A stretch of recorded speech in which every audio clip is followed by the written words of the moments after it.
하나님 말씀은 마태복음 14장 1절에서 12절까지 말씀을 보겠습니다. 신약성경 23쪽에 있습니다. 마태복음 14장 1절에서 12절까지 우리 다 같이 읽겠습니다. 그때 분봉왕 헤롯이 예수의 소문을 듣고 그 신하들에게 이르되 이는 세상 요한이라 그가 죽은 자 가운데서 살아났으니 그러므로 이런 능력이 그 속에서 역사하는도다 하더라.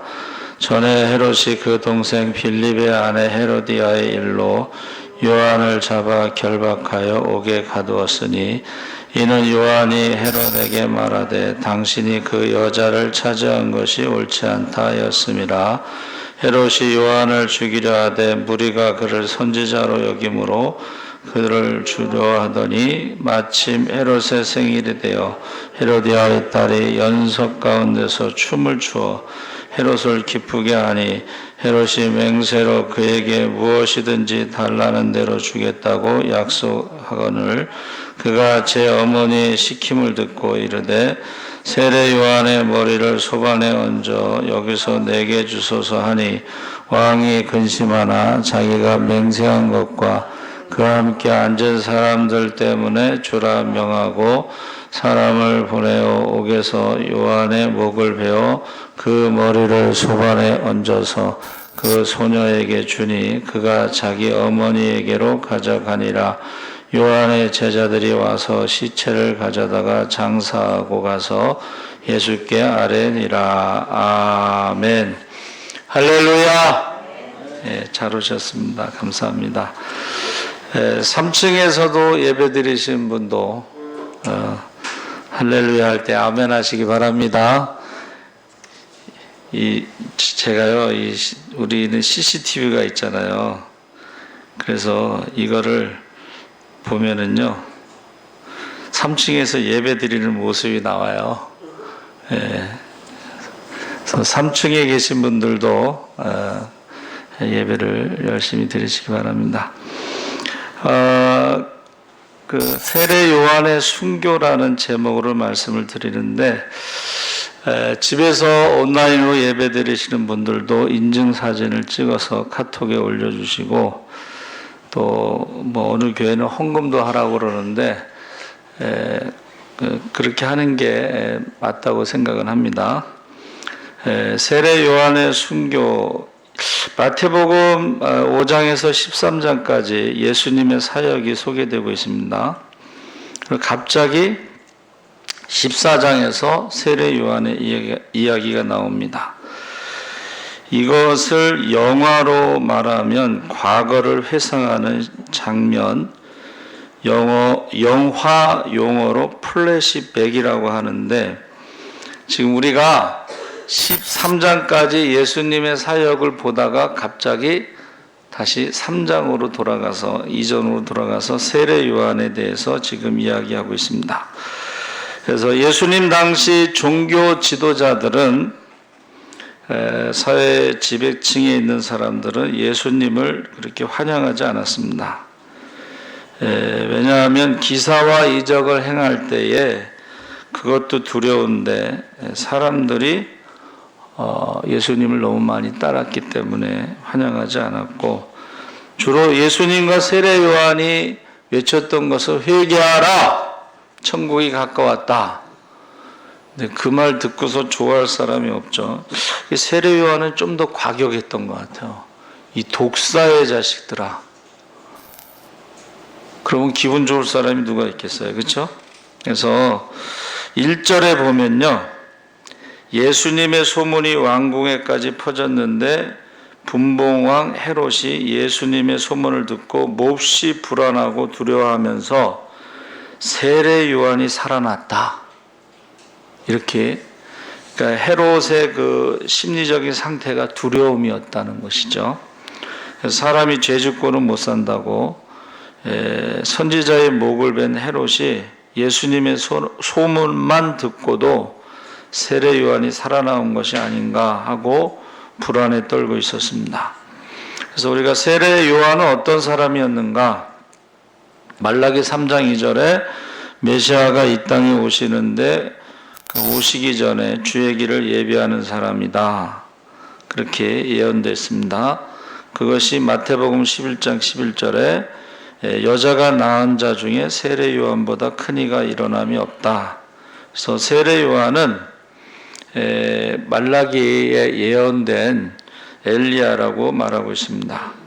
그래서 아브라함 때부터 세례 요한까지는 사람들이 천국과 메시아를 기다리면서 살았죠. 그때에 세례 요한이 예수님이 이 땅에 오신 것이 이제 하나님 나라가 시작된 것이다. 이렇게 선포합니다. 그리고 세례 요한부터 지금까지 천국은 침노를 당하나니 침노하는 자가 빼앗느니라. 그래서 세례 요한은 천국에 대해서 메시아에 대해서 우리에게 알려주신 선지자입니다.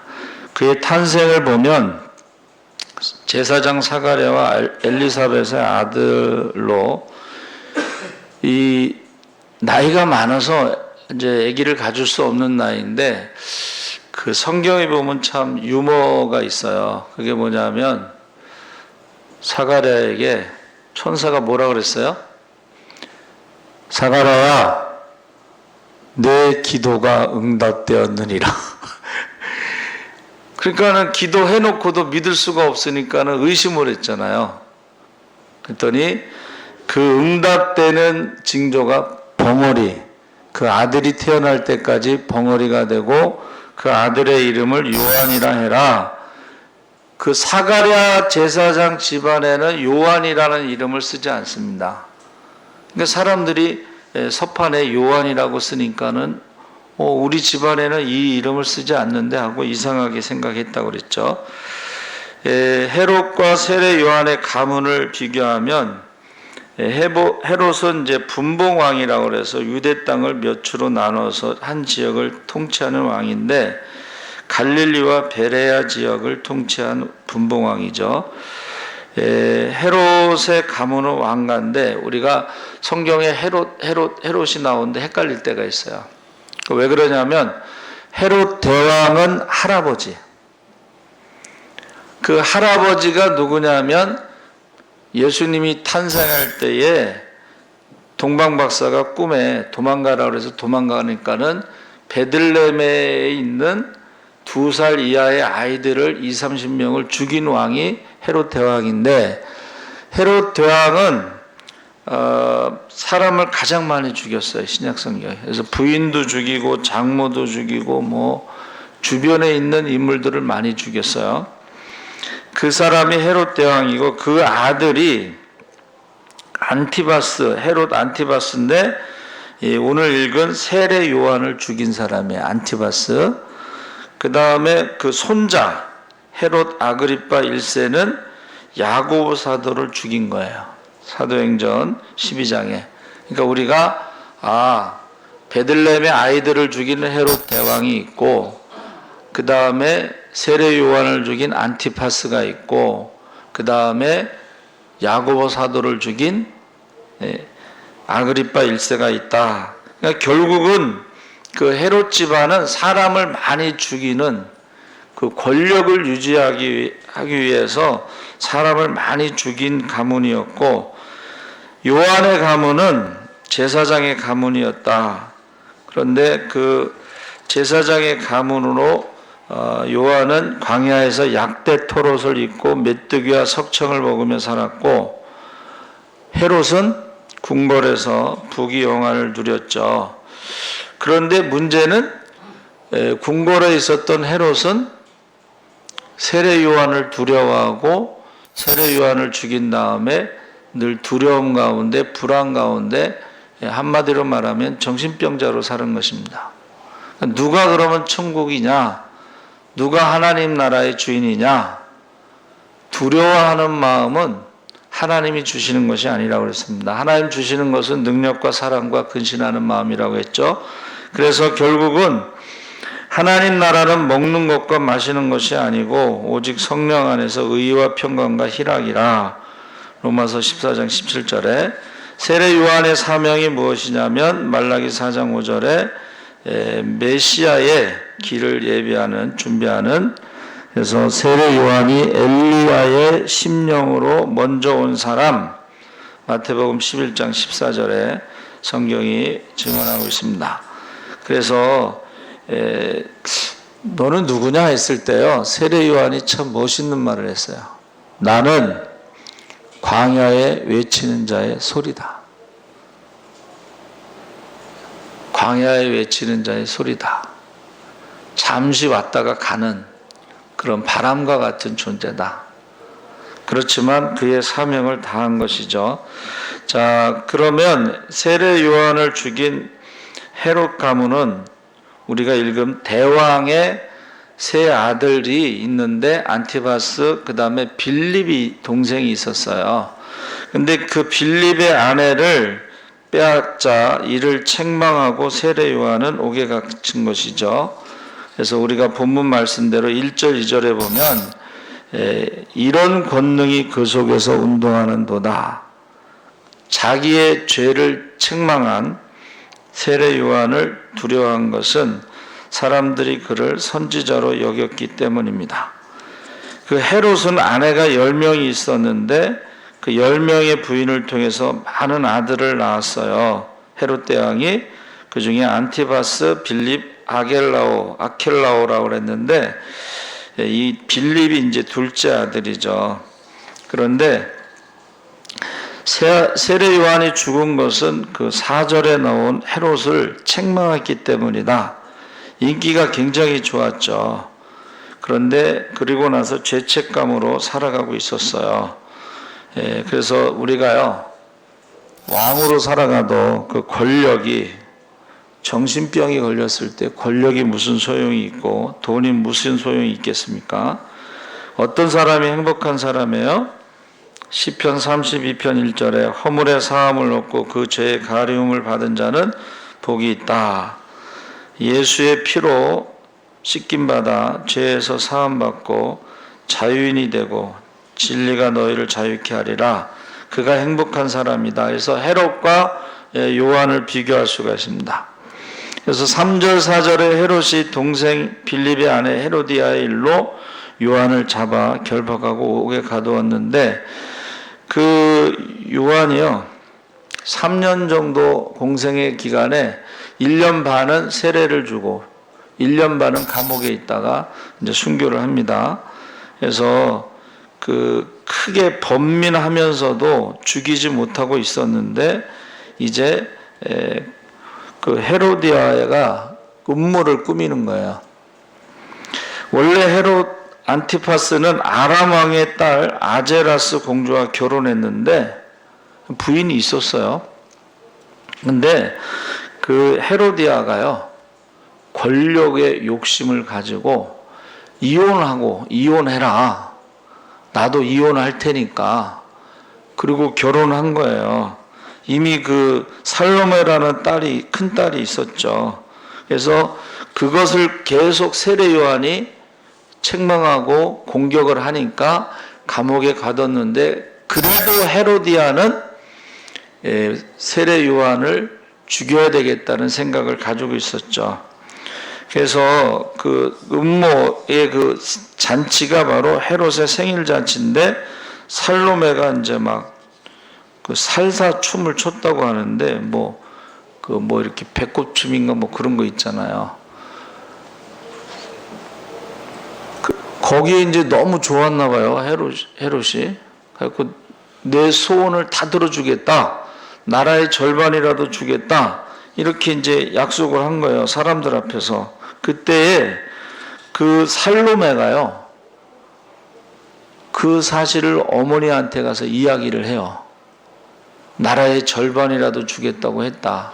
그때에 이제 헤로디아가 세례 요한의 목을 베서 소반에 담아 본문 말씀에 여기서 그 잔치 자리에 사람들이 다 모여 있는데 나라의 절반이라도 주겠다고 한 소리를 들은 사람들 앞에서 달라. 이제 그렇게 이제 말한 것입니다. 그래서 헤롯이요 설마 세례 요한을 소반에 담아서 달라고 할 줄은 상상도 못했겠죠. 그렇죠? 그러니까는 그래도 헤롯은 세례 요한을 두려워했어요. 근데 헤로디아는 세례 요한을 두려워하지 않습니다. 결국은 그 소반에 그 목을 갖다 주잖아요. 그것을 또 엄마한테 갖다 주잖아요. 그때부터 헤롯이 백성들의 신임을 잃고 이제 나락으로 추락하다가 결국은 로마에 버림받고 비참하게 죽습니다.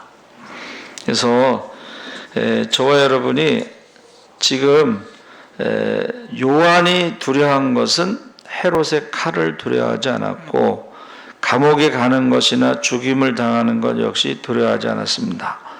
오직 하나님만 두려워했다.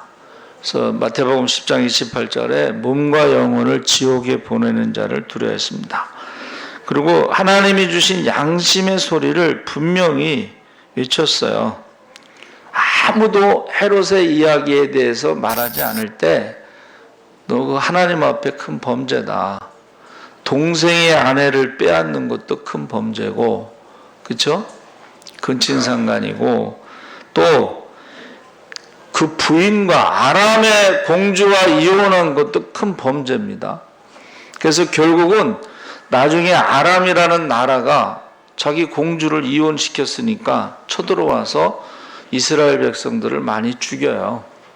그러니까 그 결과 헤로디아라고 하는 여인과의 그 불륜에 의해서 결국은 아람 군대가 와서 백성들도 죽고 또 비참하게 그 결과가 비참하게 돼서 죽고 그래서 저와 여러분이 지금 이제 생각해 볼 것은 헤롯 왕이 죄인인가 세례 요한이 죄인인가? 헤롯 왕이 죄인이죠.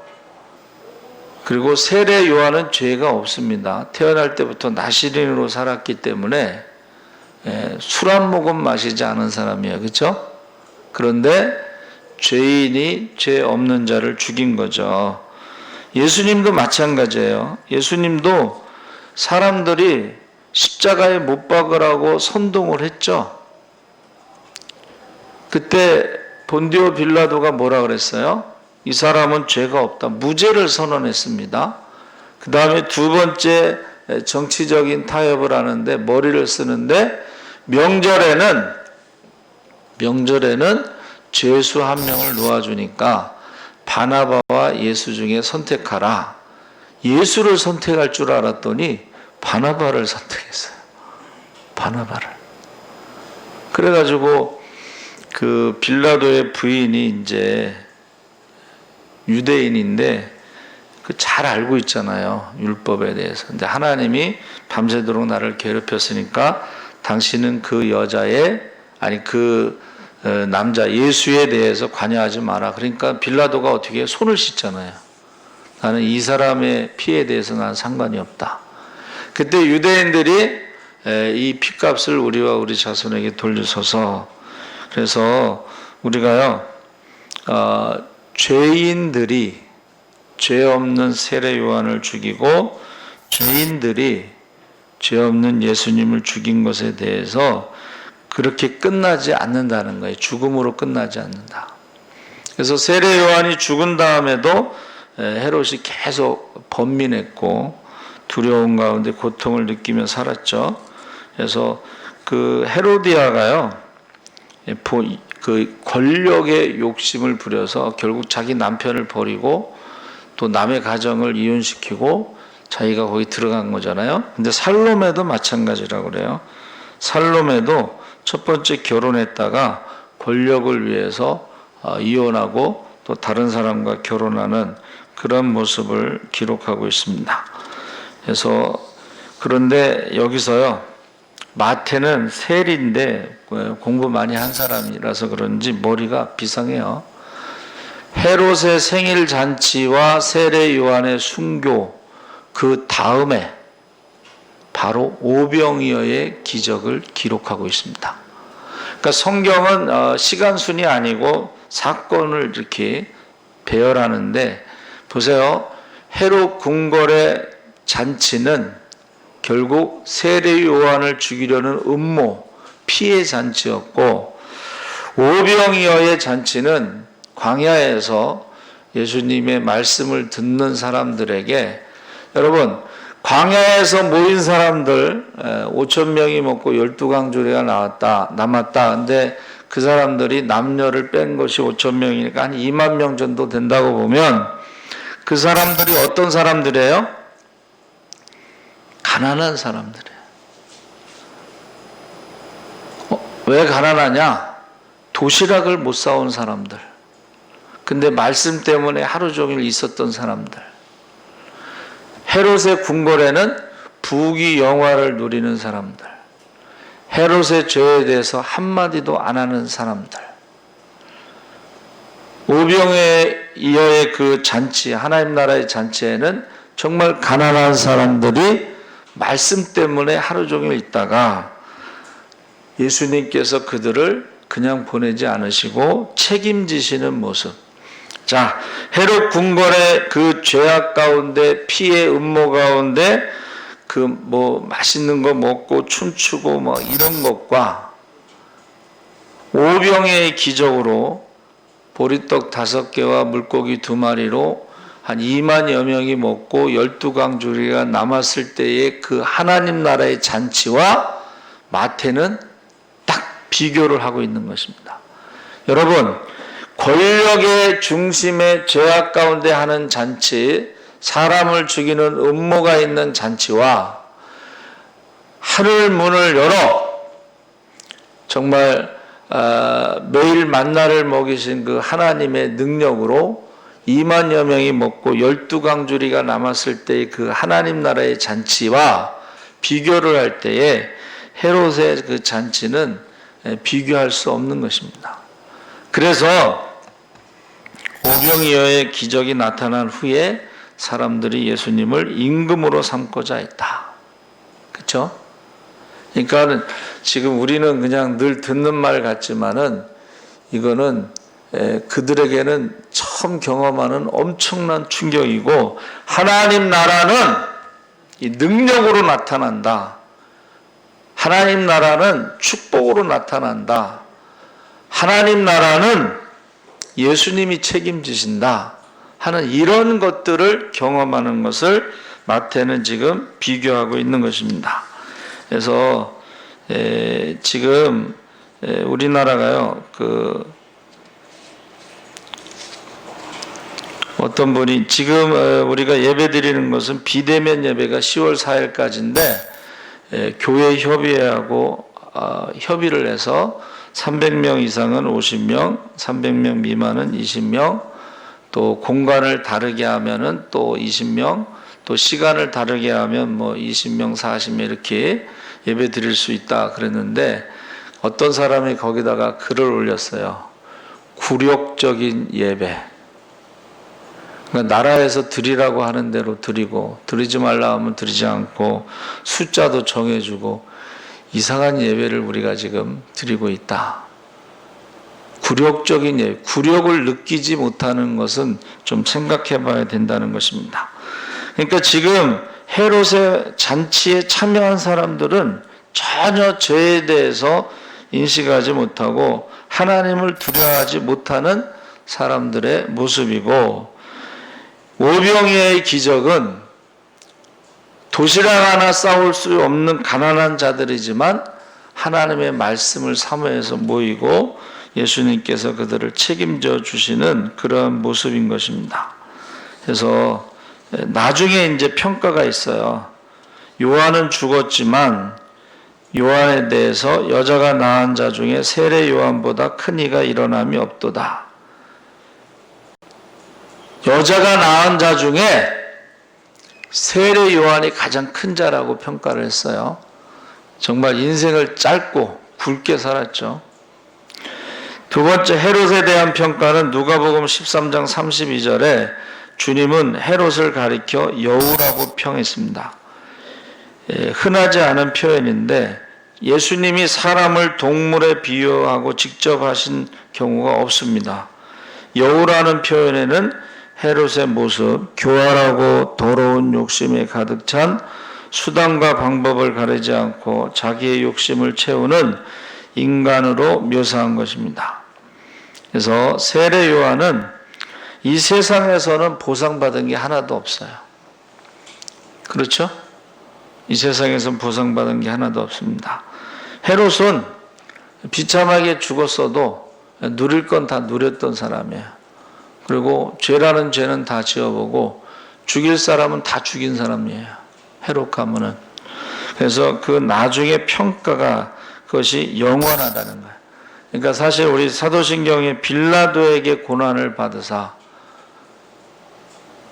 예수님이 죄가 없는데 십자가에 내어준 그 죄값에 대해서 모든 교회가 모여서 예배 드릴 때마다 빌라도가 좋은 이름은 아니에요. 그렇죠? 그래서 이 역사, 지금 비대면 예배를 10월 4일까지 이제 추석 지나고 그 다음 주까지 했는데 동성애 축제가 시작됐습니다. 동성애 축제가 시작됐어요. 2.0으로 내려서 실내에서는 50명이라고 그러고 실외에서는 100명이라고 했는데 그거 어떻게 하는지 모르겠어요. 100명이 모여서 축제하나? 그러니까 지금 비대면 예배냐 대면 예배냐를 말하는 것은 공평성, 공정성 이게 없기 때문에 지금 우리가 이의를 제기하는 것입니다. 그래서 어떤 친구가 그 얘기를 해요. 룸사롱이 허락이 됐는데 뽀뽀는 못하게 했대요. 그리고 나머지는 다 허락됐대요. 너무나 웃기죠. 예? 너무나 웃긴 거예요.